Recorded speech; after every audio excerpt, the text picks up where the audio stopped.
He has cholera. I'm so sorry.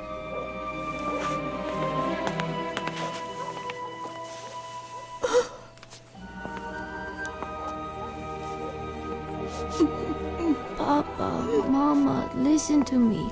I had a dream about the future.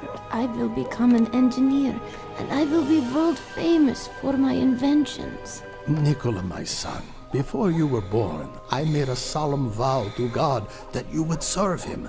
If he heals you, you will become a priest. Papa, please. I know I will recover if I become an engineer, and then everything will work out for the best.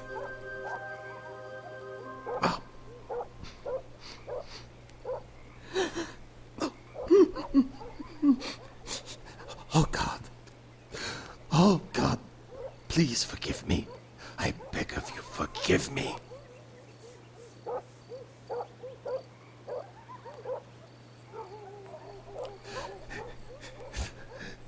Yes. Fine. You can be whatever you want to be. I give you my blessing.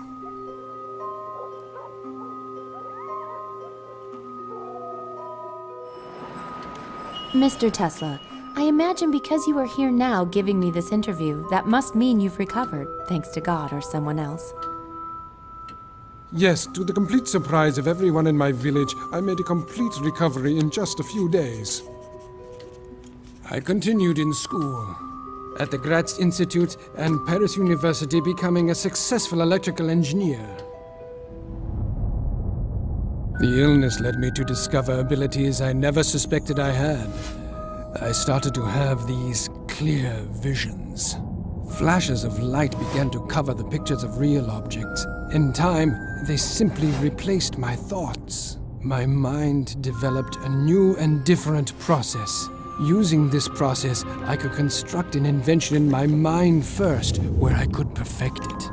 And only after designing it completely in my mind would I then test it in the laboratory. That's the way it's been, all of these years. Stop that. Writing down the story of my life, you will need a lot of ink. Here, you can use this instead.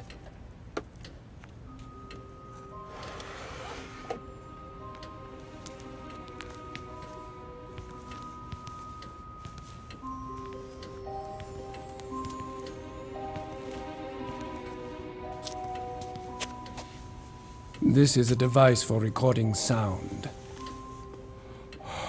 Quite a great invention. It was not me who invented it, no. It was that damned Edison. Say something. What should I say? Whatever.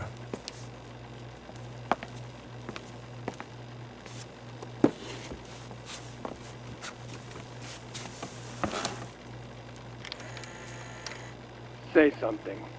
What should I say? Whatever. Now, let's start from the beginning. I first met Edison in Paris in the year 1882. I met him because of inept engineers. The Continental Company owned by Edison couldn't finish the construction of a power plant. A plant for the Strasbourg railway station. They promised to pay me $25,000 if I was able to figure out what the problem was. I managed not only to find the defect, but fix it. By spring 1884, the power plant was working. But when the time came to collect the $25,000 they promised me, the board of Continental refused to pay me. They told me that I had merely been a consultant to them. What crooks. I resigned at once. Well, I heard that you actually worked for Edison again after that. Yes, I was a young, vain fool. That first time should have taught me not to get involved with Edison again. I was even offered a chance to go to Russia at that time. I am Serbian. For me, it was more natural to become a Russian than an American. But Charles Batchelor from the Continental Company persuaded me. And do you know what he had to say? He said he knew only two geniuses in the whole world, me and Edison. He promised me the chief engineer position of his company in America. He compared me to the great Edison, who was an idol to me. I was 28 and unemployed, so it didn't take much for me to completely lose my head. Obviously, I agreed. Edison was always a quick thinker. No wonder they called him Big Head behind his back. But he was a man without a conscience. You'll start as a regular engineer. You'll be in charge of fixing the electric motors and DC generators. But Mr. Batchelor promised me that I don't care what he promised you. I employ people and I define what they do in my company, and you, young man, will have to work hard to prove your value to me. Of course, I was never given the chief engineer position. I was an immigrant with 4 cents in my pocket. I had 2 options to choose from. I could beg in the street, or show that man my worth.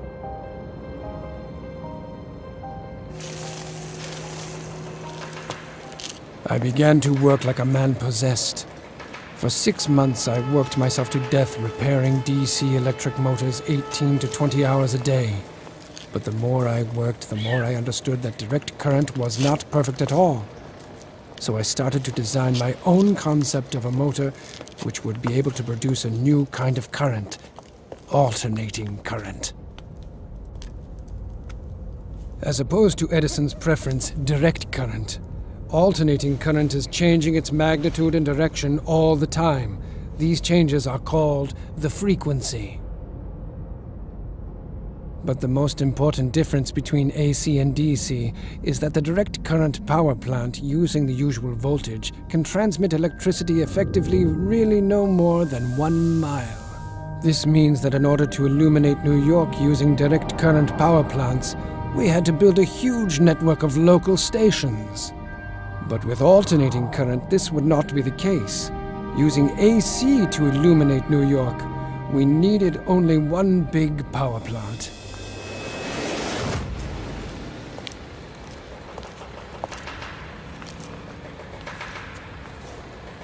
I have been told that you've been working double shifts. Why is that? Can't you keep up with your own job? I can. But I'm also working on the AC machine as well. But AC makes no sense. My DC generator works perfectly. Well, not quite. Show me. It could be improved. Take a look at what I've designed here. You have some brains, but you're a foolish immigrant. Now hear this. If somehow your crazy ideas can manage to improve my inventions, I will pay you $50,000. Understand? I'll do it.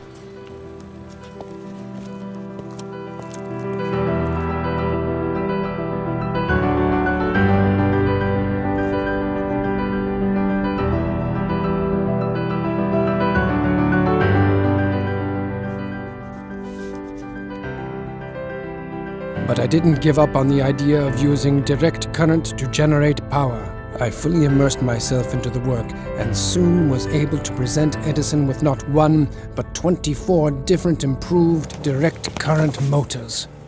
Here are all my drawings, sir.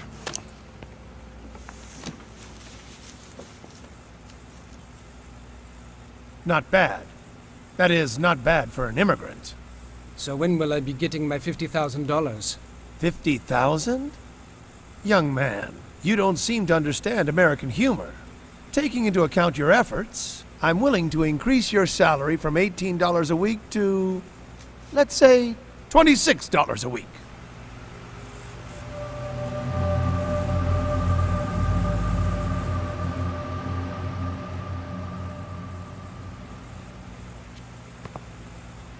Business by nature is filled with cheating. And there was nothing uniquely American in the fact that I was duped. But it was one thing to be deceived by the functionaries in Edison's office in Paris, but here, I quit immediately. I was forever disillusioned in the great American inventor Edison. 1, 2, 3, 4, 5, 6, 7, 8, 9, 10, 11, 12, 13, 14, 15, 16, 17... Fine. Care to join me? Thank you. I try to keep to a schedule.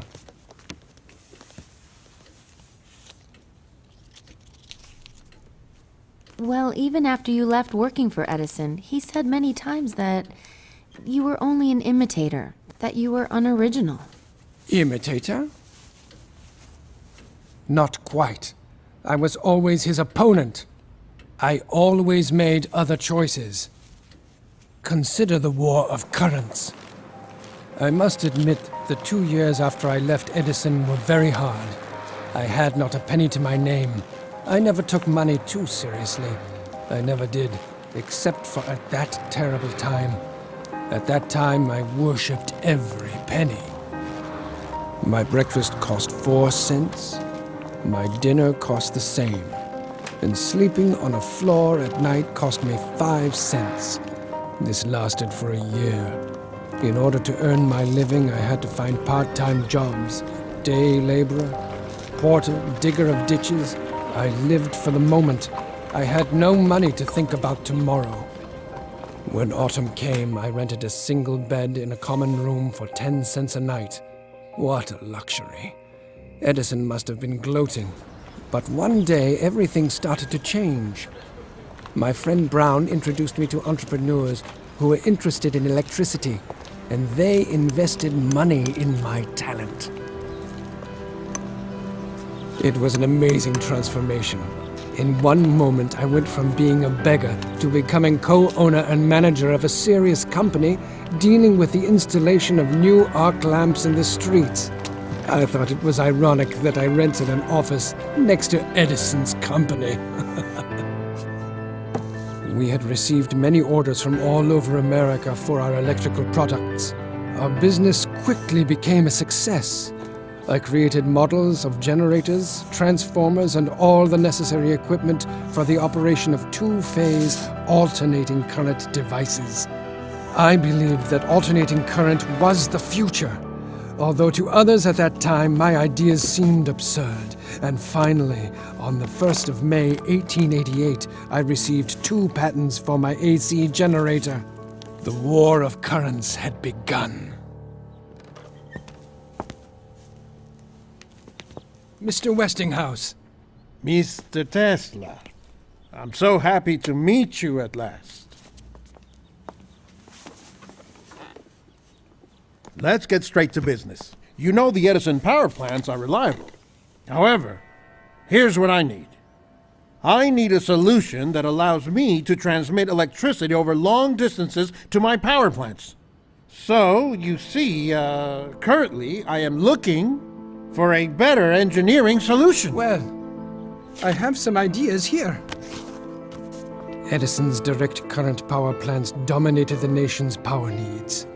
By 1887, almost 100 DC power stations were operating in America. Direct current has no frequency and doesn't change direction. DC generators can be connected much more easily and were more convenient for accumulating stations, but the DC has one huge disadvantage. Because of power losses in the wires, it is extremely difficult and expensive to transmit its power over long distances. After carefully examining Edison's DC patent, the famous industrialist George Westinghouse came to the conclusion that my AC generators were much more effective. So he offered me $1 million for all the patents I already had, and promised to pay $1 for each horsepower produced by generators designed by me. So I became a consultant for Westinghouse. That day I gave my dear friend Brown a check for $500,000 for everything he did for me. A new era began in my life.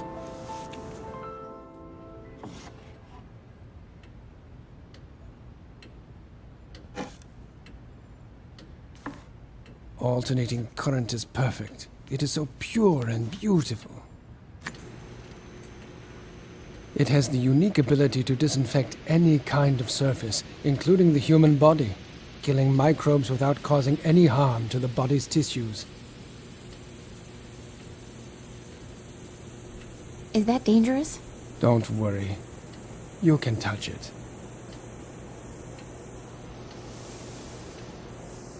Go ahead. There's no need to worry, young lady. I've passed 1,000,000 volts of current through my body, and you see, I am still very much alive. If the frequency is above 700 hertz, the current simply flows over your body. Isn't it wonderful? Together with Westinghouse, we created the first stable working AC generator. Finally, Edison realized that his reign as the electricity king was coming to an end. Sir, a letter for Mr. Tesla.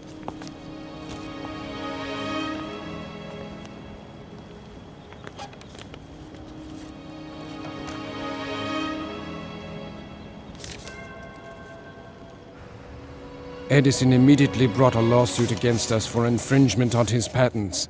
But of course he lost, as all my inventions were authentic. It was after that that he started to play dirty.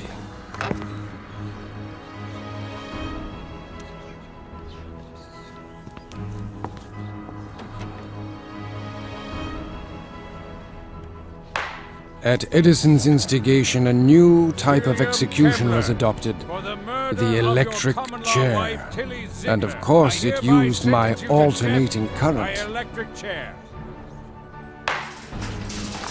Poor Westinghouse objected and even hired a lawyer for Kemmler, who was the first person in the world to be sentenced to death by electric chair. What a grisly way to die. Despite all Edison's attempts to discredit my inventions and tarnish my reputation, my alternating current became more and more widespread.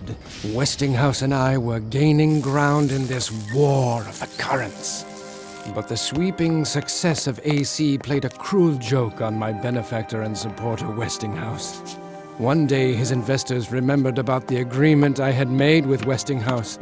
He was obligated to pay me $1 for each horsepower generated by alternating current. By that time, there were so many AC generators, I would have received $12 million and been one of the richest men in the world. But the man who believed in me and in my alternating current would go bankrupt. So I tore up my contract with him. Westinghouse had to continue his fight for alternating current. That crazy Edison wouldn't leave us alone. He wanted to prove that our AC was worse than his DC so much that he filmed animals being brutally killed with alternating current and then showed these movies to the public. Yes, I remember in 1903, that poor elephant, Topsy. He electrocuted her to death. The soup is cold. And Edison lost anyway. In the end, you know what he did? He started producing his own AC power generators. And there have been no direct current stations built in 20 years. So, I won.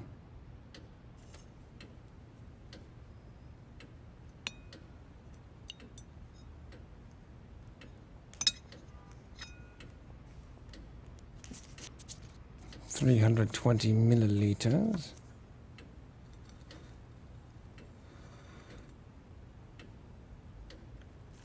Plus or minus 15. Average of 2 by what are you doing? circumference. Well, it's a strange thing. But I can't really enjoy my meal if I don't know the exact amount of food which I'm going to eat.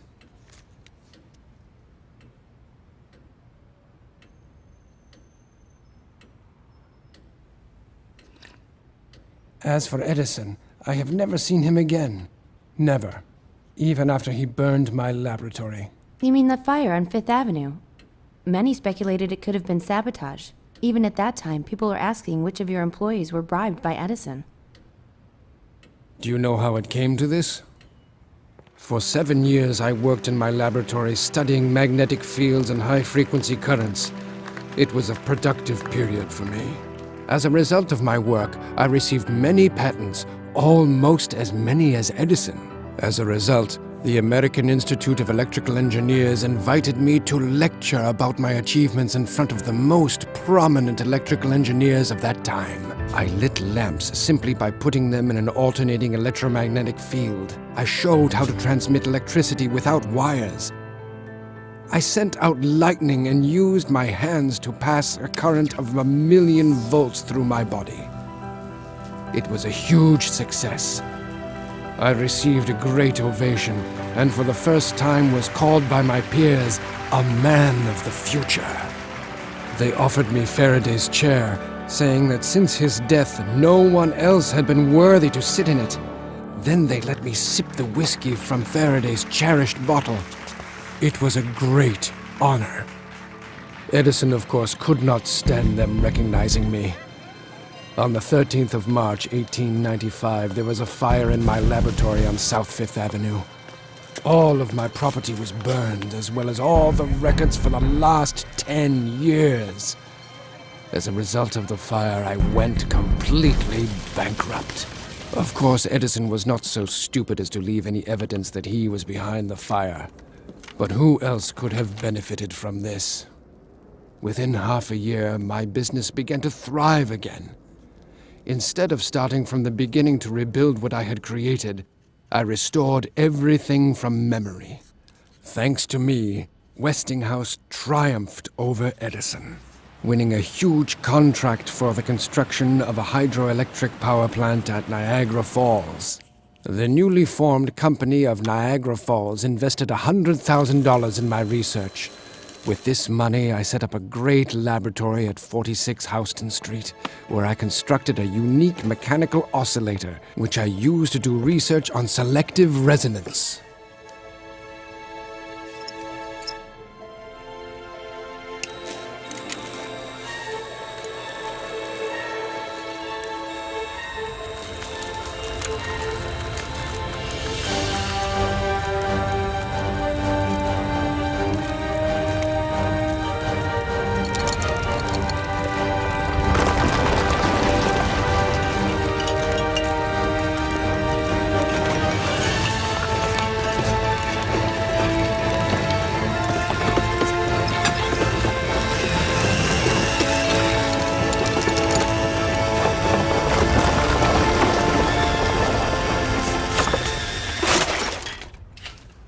I could destroy the Brooklyn Bridge in a couple of minutes. That's what selective resonance means. It's possible to destroy any object you choose with a stationary, uniform vibration. The whole block of buildings was almost demolished. I've read about an earthquake that occurred in New York in 1898. You're saying that you did it? Or perhaps it was just a coincidence. Oh, what a wonderful place it was, my laboratory at 46 Houston Street. Time flew very fast there.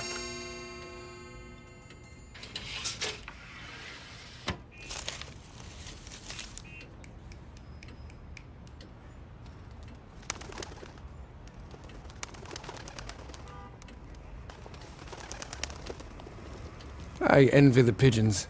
They do not need to play stupid human games. They just spread their wings and fly away whenever they want. Without any regret.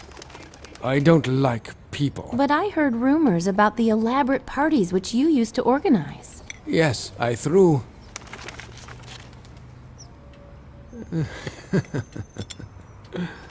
I threw great feasts, which were attended by the most interesting people of the time. Brilliant, famous people. Kipling would read his poems to us. Mark Twain would make everyone laugh with his famous stories. Dvorak played piano.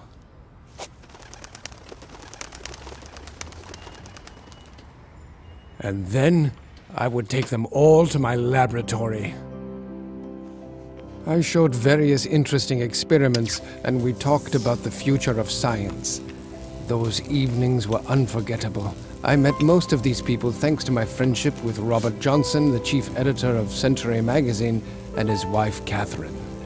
Catherine and I became great friends because we shared a great love of poetry. I never met a woman with such exquisite literary taste. Together, she and I even translated and published a collection of Serbian poetry. But the poetry we were most impressed by were the poems of Jovan Zmaj.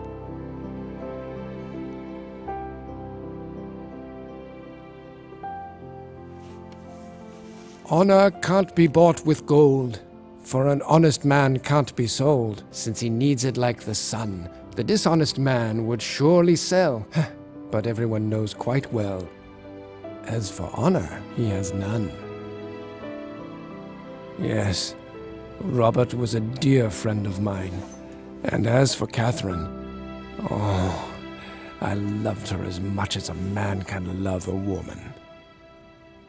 And she loved me, but she was my good friend's wife. I've heard that once you saved Robert Johnson's life by persuading him to cancel a train trip, the train he would have been on crashed. I don't know what surprises me more, the fact that you predicted the train crash or that you actually saved the life of your rival, meaning you gave up your chance to be with Catherine. You must remember Robert was a friend of mine. As for that train crash, knowing it would happen was not unusual for me. I could always foresee the future, but not everyone believed me. I begged my friend and patron, Colonel Astor, not to board the Titanic, but he didn't follow my advice. How sad. Or maybe it was just a coincidence. Speaking of him, I've heard that Colonel Astor, who was the owner of the Waldorf Astoria hotels, was the one who gave you $30,000 for your research in Colorado Springs. That is not quite true. Mr. Astor financed some businessmen from a local electric company in Colorado Springs who were researching the electric potential of thunderstorms. It was they who invited me there. The fact that Colorado Springs is located in a zone of strong geomagnetic activity intrigued me. What this means is there are more thunderstorms in that area than there is sunshine. The local engineers wanted to know if there is any way to accumulate the energy produced by lightning strikes and then use it. Of course, I could not pass up a chance to participate in such a unique experiment. The laboratory I built there was ideal. I put up a sign there saying, "Abandon all hope, ye who enter here," and began to do my geomagnetic research. In the center of my lab, I built this massive transformer. One end of its primary winding was grounded, and the other end I raised to a great height. As a result, this device was able to store energy and produce a lightning-like current of several million volts and a frequency of 150,000 hertz. But I wanted more. I wanted to know whether this technology could transmit energy wirelessly over long distances using the ground as a transmitter.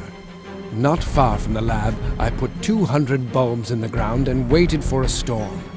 As soon as the ball at the top of the mast was struck by lightning, my laboratory came to life. The transformer collected the lightning energy and threw it into the atmosphere with triple force.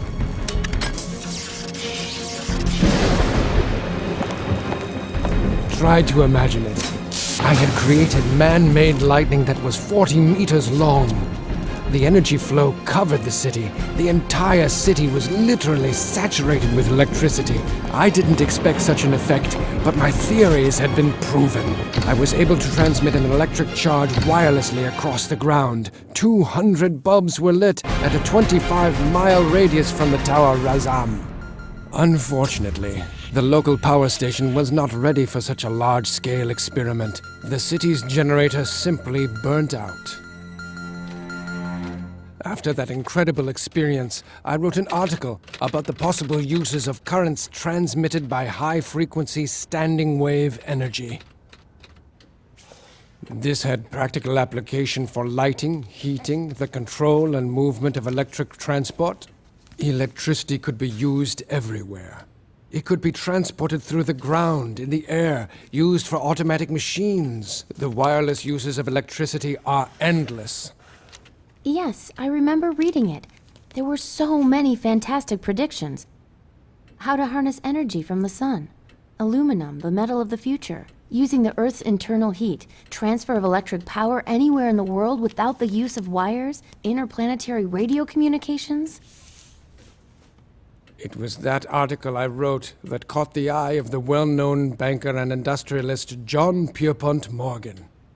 And he decided to meet with me. Imagine how much benefit wave energy could have for mankind. That sounds interesting. I want you to work on the development of radio communications. I need a cheap but reliable connection that will work so I can communicate over long distances. To get you started, I'll give you $150,000 to cover your costs of research. After that, we'll talk. Radio. What mediocrity. But I agreed to what Morgan asked of me. to have the opportunity to continue working on the wireless transmission of electricity. We bought several acres of land on Long Island and started the construction of a wireless transmission power station. It was a 57-meter tower frame with a steel shaft that went deep into the ground. A huge copper hemisphere which worked as a powerful amplification transmitter was installed at the top of the huge structure. The idea for the project was to use the resonant buildup of the ionosphere. I was sure that I could accumulate the energy extracted from the air anywhere in the world and use that energy in any kind of form, as an explosion of thousands of bombs or a man-made aurora borealis. I lit the sky for thousands of miles. However, Morgan, that blind man, wasn't inspired. There's something I still don't get. How can we use your light show for the purpose of transmitting radio signals? I'll explain, sir. The real future use of this experiment is As you know, communicating by Marconi means... sent radio signals from England to Canada 5 years ago. I invested in you because I knew about your outstanding abilities. But after what I've seen today, I still need a radio. Mr. Morgan. Sir. Sir, with this plant we can send energy for thousands of miles, not just some radio signals. You could have a second wireless tower I am not near the Niagara interested in Falls in things New unless York. they give me an immediate commercial profit. I need radio signal transmissions. Marconi! I want you to know I was 3 years ahead of Marconi, that simpleton. And that Russian Popov. In 1893, I developed my first radio 5 years before them. Morgan cut off all his funding. The Wardenclyffe project was shut down. In 1917, in the middle of the First World War, the tower, which could have been the beginning of free electricity, was destroyed. The United States government suspected that German spies might somehow secretly use the tower as a radio transmitter. However, Morgan didn't stop me from managing to achieve something monumental. I was able to conduct only one complete experiment under the Wardenclyffe project, but how great it was! To avoid any loss of life, I found the most remote location in eastern Siberia and sent through the ionosphere a huge burst of energy to Tunguska, and that is where it exploded. The entire northern hemisphere saw that light that I had created. Wait a minute. Are you implying that the Tunguska meteorite explosion was you? I'm not implying anything. I was forced to sign a non-disclosure agreement by the US government. But those who had eyes could see the truth. Come, take a look. No wonder those damn security services still keep track of me. What makes you think he's a federal agent? Because with the sheer enormity of my intellect, my mind could still create a massively destructive weapon. The Tunguska meteorite was only the beginning. I designed the rays of peace which could destroy thousands of planes 100 miles away. Every country would be able to defend itself with an invisible Great Wall by putting towers with the rays of peace along their nation's borders.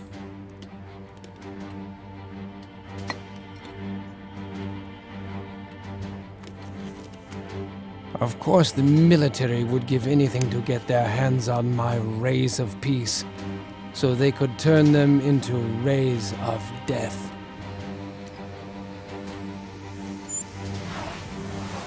Because if my rays of peace were placed in a certain configuration, anything surrounded by them would be utterly destroyed. I could be the main secret weapon of the Pentagon, but I hate war. But that's the way our world works. Governments have a way of turning peaceful inventions into weapons.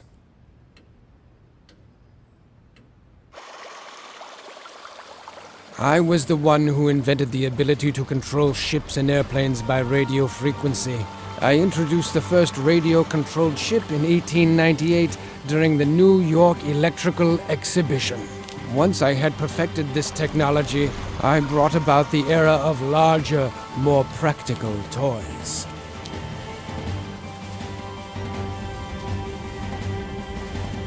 My research and experiments made it possible to control a warship remotely from the shore at a distance of 25 nautical miles. You see, it's really quite simple.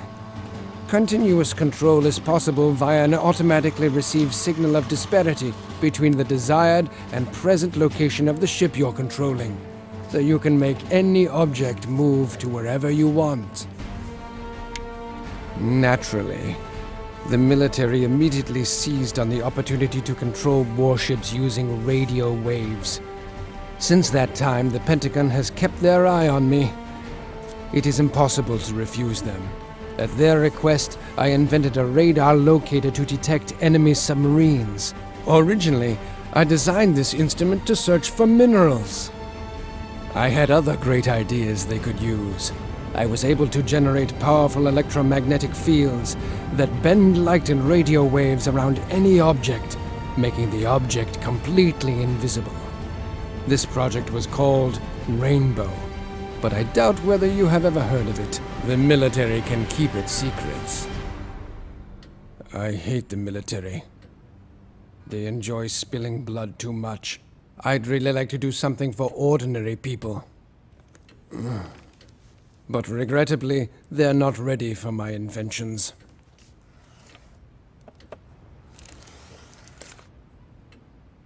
They're blind and stupid. Once I decided to prove to the general public that energy is present in the air, so I designed and assembled an 80-horsepower alternating current electric motor. Then I installed it in a new car, replacing the gasoline engine as its power source. My electric motor functioned flawlessly for an entire week without an additional power source. It also accelerated the car up to a speed of 150 kilometers per hour. But to my great surprise, none of the entrepreneurs or the public were interested in my invention. It was astounding. Was there really no one who would be interested in something that cannot be sold? Because people would never have to pay for energy from the air. At that time, a couple of newspapers published articles accusing me of having connections with the evil spirit. This deeply offended me. I took my motor and never again showed it to anyone. When I lie quiet in bed at ease, then let my time be done. If you fool me with flatteries, till my own self's a joy to me. If you snare me with luxury, let that be the last day I see. Goethe. Right. The scene where Faust sells his soul to Mephistopheles. So you have no connections to dark forces?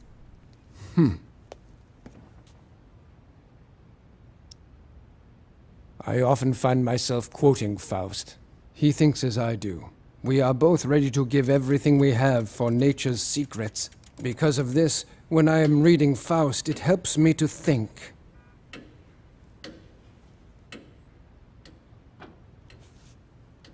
My greatest inventions were born while I was engrossed in poetry.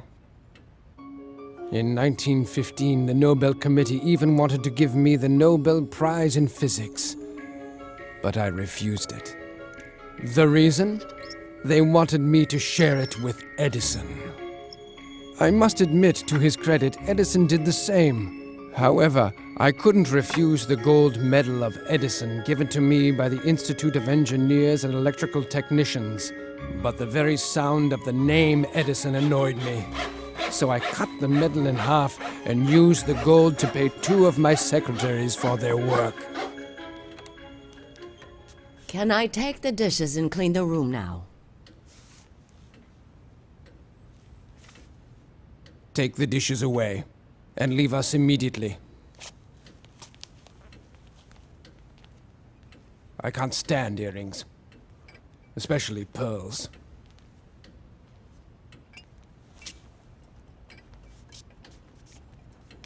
Those earrings have fake pearls. Good for her. The only way I could enjoy talking to such women would be by radio. As if they were aliens. But aliens don't exist. If they did, I'd give anything to be the one to interview them. They do exist. I have talked to them. In the first quarter of this century, everybody went mad because of the popularity of a new medium, radio. People with money to invest didn't want to talk about anything except that damned radio. I thought the idea of radio was old news and did not want to take part in any of their revelry. But in 1926, the heirs of Colonel Astor asked me to rework the radio transmitter to improve the quality of radio communications. I agreed, only for the sake of my old friend. While testing my equipment, I suddenly caught mysterious signals that were generated by some kind of technology. According to my calculations, they were sent from Mars, with a probability of 94%. But it happened only once. Perhaps it was because Mars was closer to the Earth than it had been in several thousand years. The signals stopped, and I could never prove that I had really caught the radio signals from Mars. But my contact with Mars had become the talk of the town. H.G. Wells mentioned my experience in his novel, The First Men on the Moon. There is definitely someone out there. Someone who wants to meet us just as we want to meet them. I believe someday we will meet them, creatures that can overcome the stellar abyss. We could learn so much from them. Unless, of course, they rip our guts out first. All of us are predators in this universe. You, me, the cat. Is that cat yours? Cats don't belong to anyone. That's why I love them. They produce electricity out of thin air, like I do.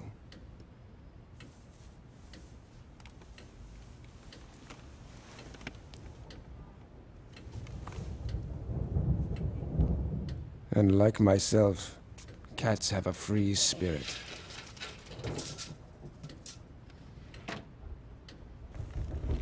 Here's a storm. So aren't you afraid? Me afraid of the storm? Once when I was a child, there was a terrible electrical storm. A tree next to me was struck by lightning. I felt as if the electricity was passing through me, but I didn't feel that it was hurting me. That's why I feel like I'm part of the storm when it arrives. I don't need a generator to produce power. I understand the greatest mysteries of existence. I can control the energy of the universe. I possess that kind of power.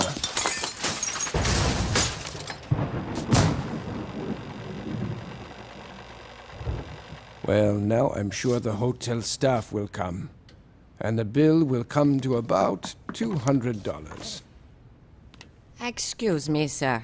Can you explain this mess you created? I'll pay for it. Clean it up later. Now get out. Luckily, poverty doesn't threaten me anymore. I am the honorary director of the Belgrade Scientific Research Institute. They give me a fixed salary. The motherland helps. As I told you, I can foresee the future, and I will now make a prediction. You'll see one day money will love me so much that my face will appear on banknotes. You mean your face would be on money? Like Franklin, Lincoln, and Washington? I know it will. We've spoken enough of this. Now tell me about the future. You promised. Of course. But you must comprehend that the future begins right now. It should be common knowledge that corporations are buying advanced inventions and then putting them under wraps in order to have a monopoly on technology in this world. In spite of that, these inventions will slowly make their way into our world. Electric motors will replace internal combustion engines. People will talk across great distances using personal radios. Electronic calculation devices will be carried in a suitcase. There will even be a unified information system throughout the world. It will be possible to send any information wirelessly anywhere. And energy too. Imagine this if you can. We will be able to send electricity wirelessly to the remotest areas on Earth. Another startling development will be the creation of artificial intelligence helping humans in their activities, but it will also be used as a weapon capable of manipulating people. The military will use microwaves of energy to disable communications and incapacitate the electronic devices of their enemy. And by gaining control of ionospheric energy on a global scale, we will be able to create earthquakes. I predict you will live to see all these things. What a future. A terrible and great time is waiting for us. For you, but I won't see it. My time is short. I have only one more day on this earth. Tomorrow. You're the last. No more visits, talks, or women. Women? Eleanor Roosevelt, the First Lady. She invited herself to be my guest the day after tomorrow. Unfortunately, Mrs. Roosevelt was so persistent that I couldn't refuse her without causing a public scandal. That is why my departing will solve the situation perfectly. In fact, that's why I agreed to meet you. Because I am out of time. But now that the story has been told, it is time for you to leave. But, sir, we haven't... I wish I could tell you much more about my many developments. Solar batteries, artificial intellect, gas turbines. But as I said, I am completely out of time. We will never meet again. No one will ever know to where I've disappeared. But, sir, Not another word. Just go. What a pity. You'll never have the opportunity to use all the things you heard from me.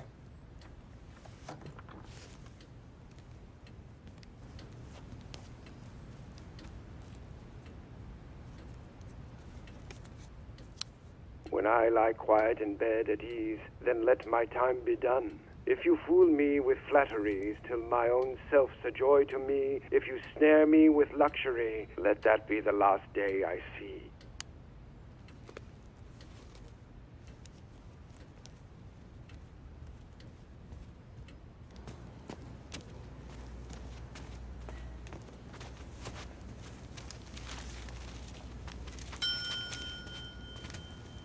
I'll take that tape recorder you have, please.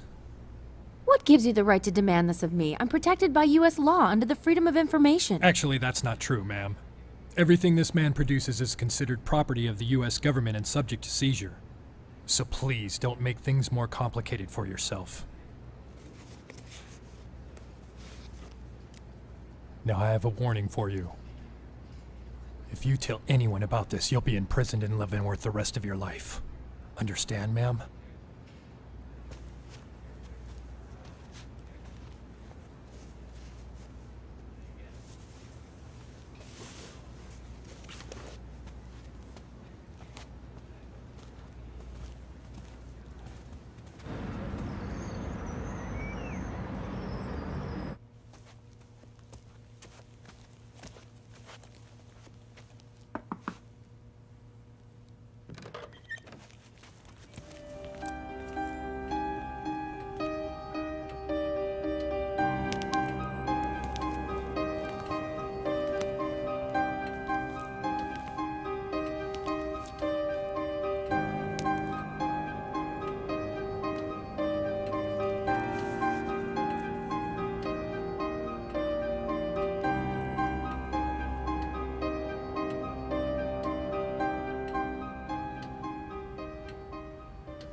Pardon me, but what has happened to Mr. Tesla? Mr. Tesla? He lived here, in this room. No such person ever lived in that room.